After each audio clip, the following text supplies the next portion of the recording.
Interview de Jocelyne Roland, rééducatrice de beauté. Merci beaucoup Jocelyne d'avoir accepté l'interview avec le magazine de mode fashionsaddict.com. La peau du visage est-elle différente pour la femme et l'homme? La peau du visage de la femme est très différente de celle de l'homme. On peut dire que malheureusement, on est tributaire de nos hormones en particulier, et donc notre peau va subir les conséquences, par exemple, du vieillissement hormonal. Et puis aussi, notre peau est beaucoup plus fine que celle de l'homme, et donc là aussi, on va vieillir plus facilement et prématurément par rapport à la peau de l'homme. Merci. Y a-t-il également des différences selon la couleur de peau? Il y a aussi des différences selon la couleur de peau. Les peaux claires sont plus vulnérables aux ultraviolets. Les peaux plus foncées sont aussi plus épaisses, plus toniques souvent moins ridées. Et elles ont un comportement différent par rapport au soleil. Donc on peut dire qu'on n'est pas tous égaux, tant les hommes que les femmes, et puis en fonction des ethnies et des types ethniques de peau. Que devons-nous surtout ne pas faire pour prendre soin de notre peau? Surtout ne pas faire, moi je dirais fumer. Pour moi, rééducatrice de beauté, qui est habituée à traiter la peau de différentes personnes à différents âges, je peux dire que la fumée de cigarette, c'est vraiment ce qu'il y a de pire pour la peau. Et quelque chose qui est important, les gens n'imaginent pas que tout ce qu'on absorbe dans notre corps peut être mauvais pour la peau, parce que forcément, ça va rejaillir sur la qualité de peau. Donc, fumer, et puis aussi avoir une alimentation déséquilibrée. Quand on ne mange pas de fruits, quand on ne mange pas de vitamines, quand on a une alimentation trop riche, eh bien on abîme notre peau. Donc tout ça c'est important, et dès le plus jeune âge d'imaginer que notre peau est le reflet de ce que l'on absorbe. Donc ça veut dire qu'on doit manger que des légumes, pas boire juste un verre de vin après manger, pas fumer, rien du tout. En fait, on doit suivre les recommandations pour être en bonne santé. On sait très bien que fumer n'est pas bon pour la santé, mais c'est vrai qu'on pourrait dire aux femmes que quand on fume, on est 5 fois plus ridé que quand on ne fume pas. Oh. Et donc c'est important. Et puis manger des fruits et des légumes, c'est bon pour être en bonne santé, c'est aussi bon pour la peau. Après, on peut choisir, par exemple, de manger beaucoup de fruits rouges, parce qu'on sait que ça contient beaucoup d'antioxydants et qu'on va lutter contre les agressions du quotidien. Et puis, c'est vrai qu'on peut boire de l'alcool, bien évidemment, parce qu'il faut aussi savoir vivre et s'amuser, mais on va modérer notre consommation, parce qu'on sait que c'est pas bon pour la santé. Et puis, pour notre peau, ça va rejaillir aussi sur notre visage, par exemple. Quels sont les aspects à traiter en priorité? Les aspects à traiter en priorité au niveau de notre peau, c'est d'abord de bien la nettoyer. Ça, c'est très très important. On sait très bien qu'il faut se démaquiller et nettoyer la peau tous les soirs, mais ça, c'est fondamental parce que à cause de la pollution, à cause de la vie en ville, on sait très bien que notre peau va recevoir des tas de pollution. Donc la nettoyer, ça c'est le premier geste important, y compris la nettoyer un peu aussi le matin, la rafraîchir.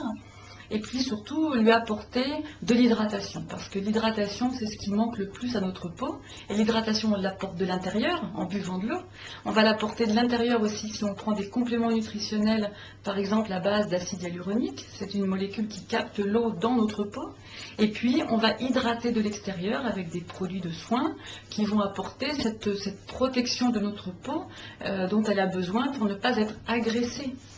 Donc nettoyage et hydratation, ce sont les gestes pour moi basiques. Donc il faut boire au moins 1 litre d'eau par jour pour s'hydrater. Oui, moi j'aime bien un certain slogan qui dit on boit pour réhydrater pour l'eau de nos, enfin pour changer l'eau ou renouveler, voilà, renouveler pardon l'eau de nos cellules. Donc ça c'est fondamental de comprendre ça.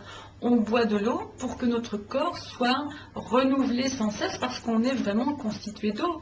Et donc si cette eau est, entre guillemets, si elle est sale, on imagine, si elle n'est pas nettoyée, eh bien forcément nos cellules vivent mal et notre peau s'en ressent. D'accord, très intéressant. Quels sont les défauts les plus courants chez les femmes? Les défauts les plus courants chez les femmes, ce sont les rides, le relâchement, et puis aussi beaucoup les taches pigmentaires. Donc tout ça, il faut savoir le traiter avec des moyens simples. Et puis je dirais que de plus en plus, il y a des problèmes de sensibilité de la peau. On voit de plus en plus de femmes qui ont la peau hypersensible, sûrement à cause des agressions qui maltraitent notre peau au quotidien. Une belle peau est-elle synonyme de bonne santé? Pour moi, la peau et la bonne santé vont de pair, et je pense que tout ce qu'on fait au quotidien pour notre bonne santé, c'est-à-dire manger correctement, bouger, éliminer, tout ça, c'est bien pour la santé, c'est bien pour la peau. Et tout ce qu'on fait, par exemple, pour rester mince, va être bon pour la peau. Tout ce qu'on fait pour ne pas avoir de douleur. Aujourd'hui, on parle beaucoup des alimentations contre l'inflammation. L'inflammation qui procure des douleurs dans notre corps, et ça on le voit chez les personnes qui ne sont plus toutes jeunes, eh bien ça leur fait aussi une jolie peau parce qu'il n'y a pas d'inflammation de nos cellules qui fait que la peau vieillit prématurément. Donc pour moi, bonne santé, jolie peau, c'est complètement lié. Oh. Quelles sont les techniques et solutions à disposition des femmes? Les techniques les plus simples, ce sont les produits cosmétiques, puisqu'on a un large éventail de produits qui vont agir, comme on le disait tout à l'heure, déjà pour nettoyer la peau, et puis pour la protéger, et puis pour l'hydrater. Ça, ce sont vraiment les gestes basiques. Après, on va trouver des cosmétiques avec des actifs de plus en plus pointus, qui vont focaliser tel ou tel problème de peau, donc les rides ou les ridules, le relâchement, le côté inflammation de la peau ou peau sensible, pour apaiser. Aussi, on va traiter avec des cosmétiques toutes les petites imperfections de la peau, parce que de plus en plus de femmes, même jeunes, enfin quand je dis jeunes, ce ne sont plus des adolescentes, et puis elles n'ont pas non plus 50 ans, mais à la trentaine, il y a de plus en plus de petits boutons d'acné qui reviennent, souvent pour des problèmes hormonaux, mais souvent aussi parce que la peau n'est pas bien nettoyée. Donc tout ça, les cosmétiques vont traiter. Et puis après, il y a les techniques plus mécaniques, plus stimulantes, qui vont vraiment changer la peau de l'intérieur. Et puis après, il y a toute la médecine esthétique ou la chirurgie qui va, là aussi, apporter des solutions, mais plus draconiennes et plus invasives. D'accord. Sont-elles différentes suivant l'âge?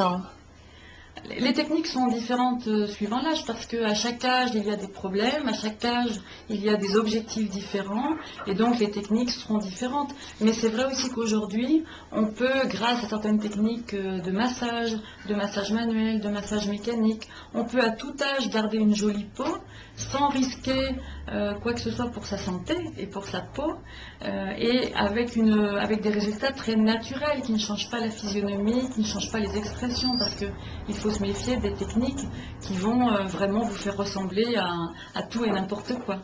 Donc il y a vraiment aujourd'hui des panoplies de techniques pour tous les âges. Mais c'est vrai que les techniques seront différentes en fonction de l'âge. D'accord. Avez-vous des conseils pour rester belle? Oui, des conseils pour rester belle, il faut vraiment prendre soin de sa peau comme on prend soin de sa santé. On l'a déjà dit, mais c'est vraiment très important. C'est-à-dire, s'imaginer que tout ce qu'on mange, tout ce qu'on boit, tout ce qu'on respire est bon pour notre peau et pour notre santé. Et puis, moi, je dirais aussi, en tant que kinésithérapeute, il faut aussi savoir bien se positionner. Par exemple, quand on parle du ventre, on dit on se tient droite et puis on rentre un peu son ventre pour que le ventre soit tonique. Pour le visage, c'est pareil. Par exemple, pensez à décrisper les mâchoires. Pensez à éviter, vous savez, de serrer les dents quand on est stressé, parce que ça fait un visage qui a tendance à tomber. Donc avoir toujours un léger rictus, un léger sourire pour rehausser le bas du visage. Pensez par exemple à mettre des lunettes de soleil dès qu'on a de la lumière, parce que sinon on plisse les yeux, donc on fait des rides. Pensez souvent à décrisper son front, même si on est stressé, même si on est préoccupé. C'est important tout ça, parce que ça va aider notre peau à rester plus jolie. Et faire du sport, je suppose aussi. Bien sûr, faire du sport, c'est important pour brûler des calories, mais c'est aussi important pour éliminer les toxines. Mais attention, faire du sport, beaucoup de femmes vont vous dire « Ah, mais moi, je ne suis pas sportive, j'aime pas ça. Et moi, je dis à mes patientes « Bougez, marchez. » Et je leur fais acheter un petit podomètre, de façon à mesurer le nombre de pas qu'elles font par jour. Parce que même quand on marche régulièrement, c'est bon pour la peau, et c'est bon pour la peau du visage aussi, en se protégeant avec une crème solaire, parce qu'il faut faire toujours attention aux rayons du soleil. Donc en conclusion, on pourrait dire sourire, faire du sport. Et manger équilibré, et boire de l'eau. Et puis quand on a besoin d'un petit coup de pouce, aller chercher des cosmétiques adaptés, et parfois des gestes de massage, manuels ou mécaniques, pour aider la peau à être encore plus jolie. Eh bien, je vous remercie énormément et on vous souhaite bon courage pour votre nouveau centre de beauté et à très bientôt. Merci Jocelyne. Merci à vous.